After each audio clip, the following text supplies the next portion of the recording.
Election. Ooh la la. Hello and welcome to election. Ooh la la. नमो मंत्र है, नमो यंत्र है, नमो अस्त्र है, नमो शस्त्र है, नमो राग है, नमो द्वेष है, नमो प्रेम है, नमो क्लेश है, नमो भय है, नमो जय है। कुल मिलाकर आजकल पूरा देश नमोमय है।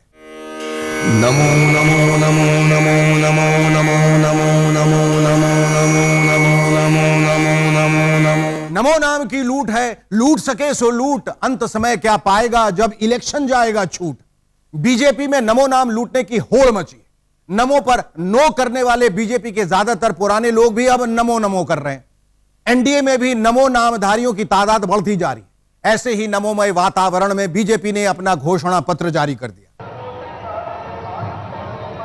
स्वतंत्रता प्राप्ति के बाद के काल का तब की राजनीति और आज तक की राजनीति, वह जो नरेंद्र भाई मोदी के नेतृत्व में चलने वाली है, उसके बारे में तो बहुत आनंद का अनुभव होता है।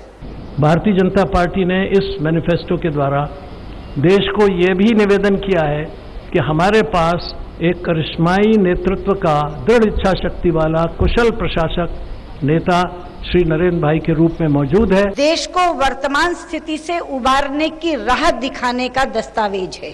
बीजेपी कह रही है अच्छे दिन आने वाले हैं, हम मोदी जी को लाने वाले। नारा बड़ा दिलचस्प है और जवाब भी उतना ही दिलचस्प। चिंता मत करो, घबराओ मत, अच्छे दिन आने वाले हैं। अच्छे दिन आने वाले हैं राहुल और मोदी। बीजेपी के घोषणा पत्र में भगवान राम को भी जगह मिली है। आखिरी पन्ने पर सुना है संघ परिवार के कुछ कट्टर लोगों को इस बात पर ऐतराज है कि भगवान राम आखिर में क्यों। राम राम। अरे संघ वालों, आप लोग बहुत भोले हैं। बीजेपी के सबसे बड़े भगवान आजकल नमो ही तो हैं। जब चारों तरफ नमो होंगे तो फिर भगवान राम को आखिरी पेज पर ही एडजस्ट करना पड़ेगा न रे। मोदी महादेव हैं और मोदी ही बीजेपी के इंद्र हैं। भरोसा ना हो तो आंखें खोलकर देख लो रे। जो चले शेर की चाल, बदल दे देश का हर हाल, नरों में इंद्र है। जिसका दिल है खूब विशाल, बदल दे नक्षत्रों की चाल, नरों में इंद्र है। वैसे कंट्रोवर्सी में पड़ना बीजेपी वालों की आदत है। पहले हर हर महादेव घर घर महादेव हुआ, इस पर बवाल अभी थमा भी नहीं था कि नरों में इंद्र बने नरेंद्र का एल्बम सामने आ गया। देश में एक नई बहस छिड़ गई है, आखिर नरेंद्र मोदी किस हिसाब से इंद्र है।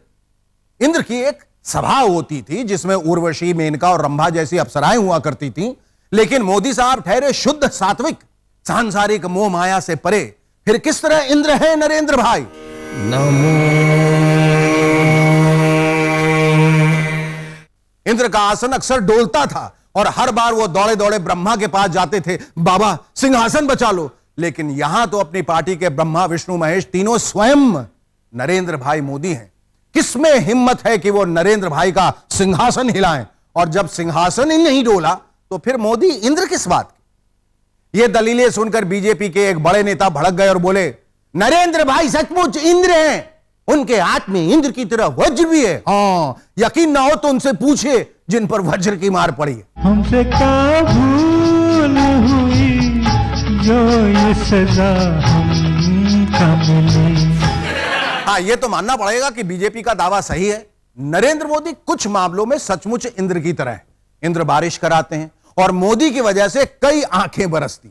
बस हो गए मोदी साहब इंद्र। मेरे नैना सावन भादो, फिर भी मेरा मन प्यासा।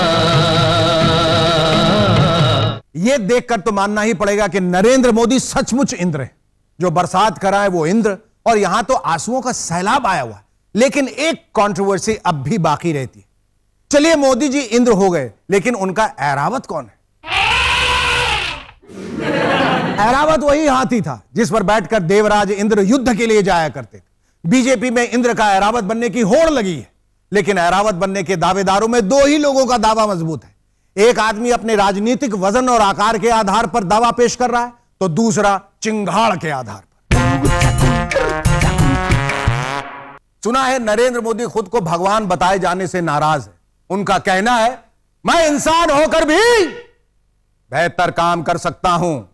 लेकिन भक्तों का कहना जो एक बार भगवान बन गया नहीं वो दोबारा इंसान नहीं बन सकता। नरेंद्र मोदी जी का पीएम का रथ रोकने के लिए अभी अगर भगवान जी भी विचार करेंगे तो उनको भी थोड़ी सी कठिनाई होगी।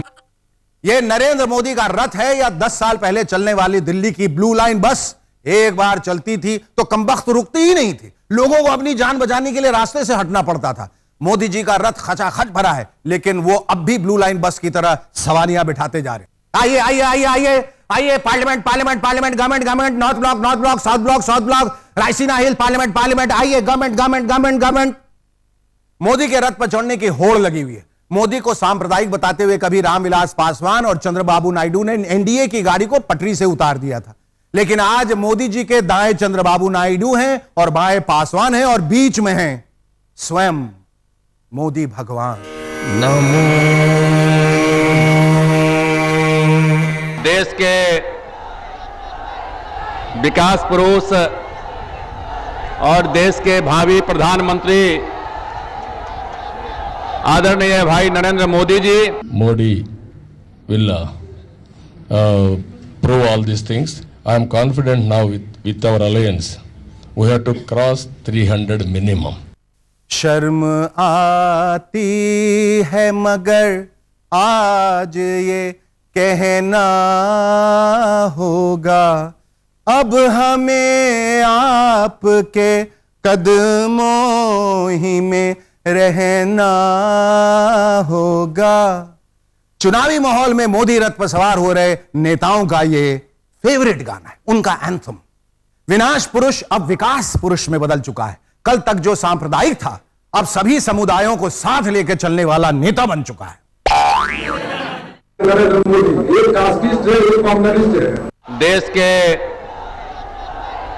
विकास पुरुष और देश के भावी प्रधानमंत्री आदरणीय भाई नरेंद्र मोदी जी। नरेंद्र मोदी जी को उन्होंने प्रधानमंत्री के उम्मीदवार के रूप में प्रेजेंट करने की बात करेंगे, तो जिसको आज उम्मीदवार बनाने जा रहे हैं उससे तो भविष्य में भारतीय जनता पार्टी एनडीए और कमजोर होने जा रही है। नरेंद्र मोदी जी को उसमें क्लीन चिट मिला है, तो अब आज अगर न्यायपालिका उनको क्लीन चिट देती है तो मुझे नहीं लगता है कि अब जगदम्बिका पाल या देश में किसी व्यक्ति को नरेंद्र मोदी जी को आरोपित करने का कोई आधार होगा। नरेंद्र मोदी हिंदुस्तान के प्रधानमंत्री के रूप में आ जाएंगे, देश की जनता को स्वीकार नहीं होगा और ये मुंगरी लाल का हसीन सपना कोई भी देख सकता है। हर घर में नरेंद्र मोदी जी की आवाज आ रही है, चाहे वो किसी वर्ग किसी तबका का लोग हो, सब नरेंद्र मोदी की तरफ आस लगाए हुए हैं कि यही व्यक्ति है, एक व्यक्तित्व है जिससे देश का विकास होगा, कल्याण होगा। भाई तुम पीछे हट जाओ, ये मोदी सिर्फ मेरा है। मोदी तुम्हारे थे लेकिन मोदी अब मेरे। एक खबरदार जो एक कदम भी आगे बढ़ाया तो। ये नजारा है मुंबई का, जहां एक तरफ है राज ठाकरे, दूसरी तरफ है उद्धव ठाकरे और बीच में है देश का सबसे बड़ा पॉलिटिकल ब्रांड मोदी। शिवसेना प्रचार के लिए हर जगह मोदी के डुप्लीकेट्स घुमा रही है, लेकिन जब से यह खबर आई है कि महाराष्ट्र नवनिर्माण सेना के नेता भी मोदी के नाम पर वोट मांग रहे हैं तो उद्धव भड़क गए। मायानगरी में खान वॉर की जगह शुरू हो गया ठाकरे वॉर।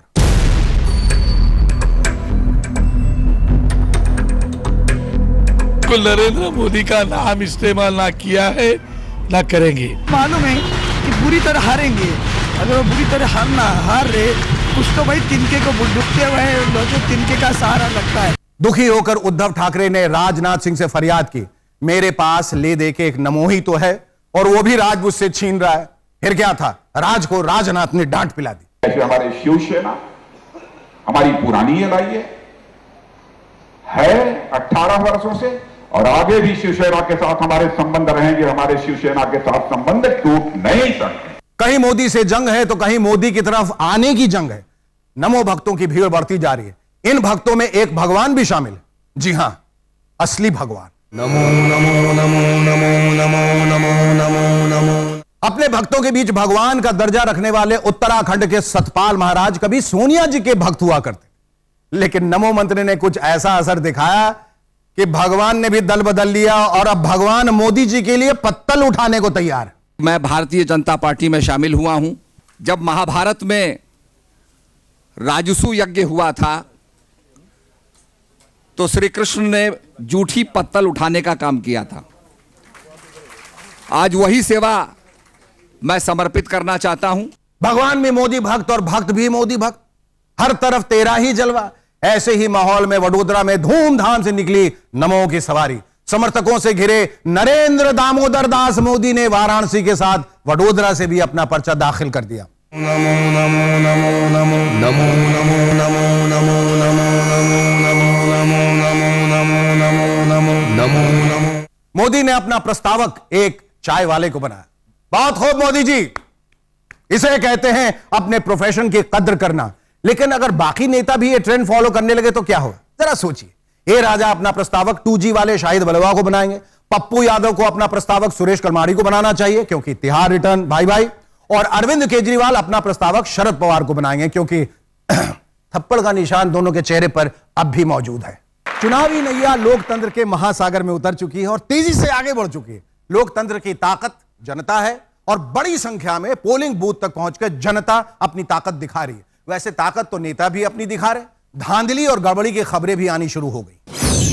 एनसीपी के सीनियर लीडर प्रफुल्ल पटेल की कंस्टिट्यूएंसी भंडारा गोंदिया है, जहां पर 15 ईवीएम मशीनें ऐसी पाई गई जिनमें कोई भी बटन दबाइए वोट प्रफुल्ल पटेल की एनसीपी पार्टी को ही जाएगा।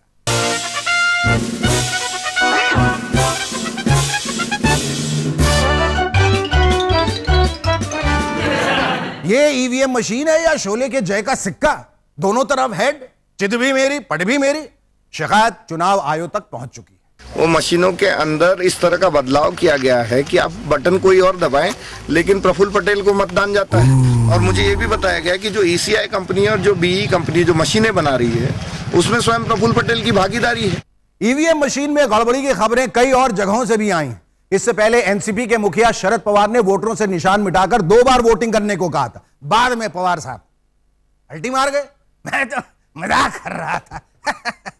गनीमत है टेम्पर की गई ईवीएम मशीन ये नहीं कह सकती मैं तो मजाक कर रही हूं। राहुल गांधी देश के राजनीतिक हालात से बहुत नाराज है। आइए अब हम सीधे बात करते हैं राहुल जी से। राहुल जी नमस्कार।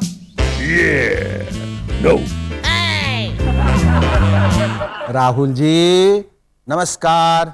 आपको गुस्सा नहीं आता? नहीं राहुल जी, मुझे गुस्सा नहीं आता। मुझे ताज्जुब है आपको गुस्सा नहीं आता। युवा पीढ़ी का गुस्सा देश के लिए बहुत जरूरी है। धन्यवाद मुझे युवा पीढ़ी का मानने के लिए। गुस्सा बहुत जरूरी है लेकिन आता ही नहीं। आप आखिर कैसे ले आते हैं इतना गुस्सा? ऐसे ऐसे ऐसे। अरे वाह, कमाल है, बिल्कुल बच्चन स्टाइल। हाँ मैं साइन करूंगा लेकिन मैं सबसे पहले साइन नहीं करूंगा। वाह, एक बार जरा फिर दिखाइए। ऐसे ऐसे। ओ, आपने तो देखते देखते 1 2 3 हाँ 3 कागज फाड़ दिए। क्या क्या था इनमें? पहला ऑपोजिशन का मैनिफेस्टो था, नॉनसेंस। दूसरी कुमार विश्वास की कविता थी। और तीसरा?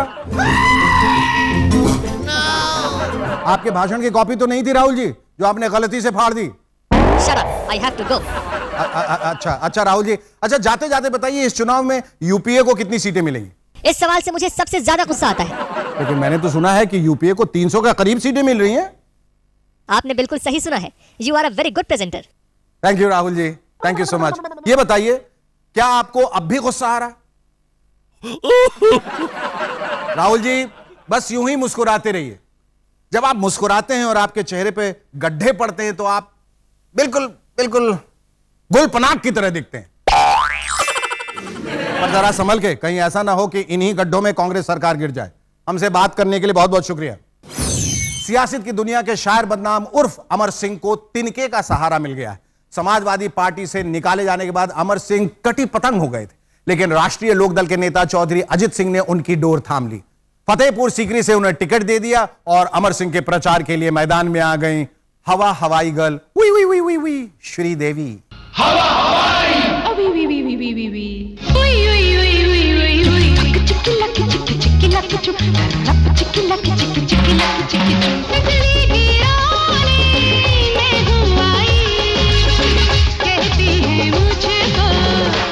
हवाई उत्तर प्रदेश के गाजियाबाद में वोटिंग से पहले समाजवादी पार्टी के कार्यकर्ताओं ने 20 सड़क पे मोटरसाइकिल स्टंट की।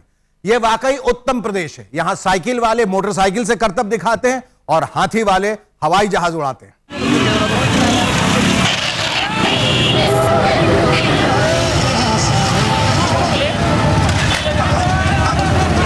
देश में एक बार फिर चुनावी ढोल बजा।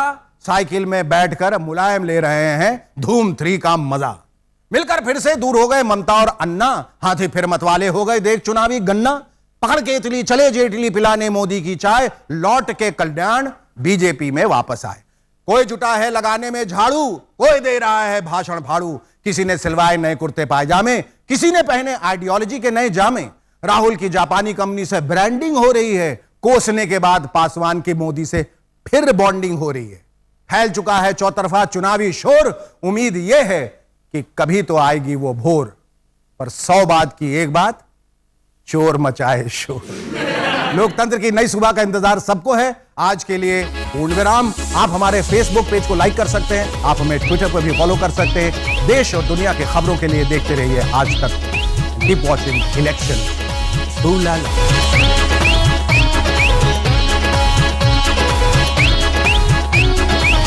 Election, ooh la la।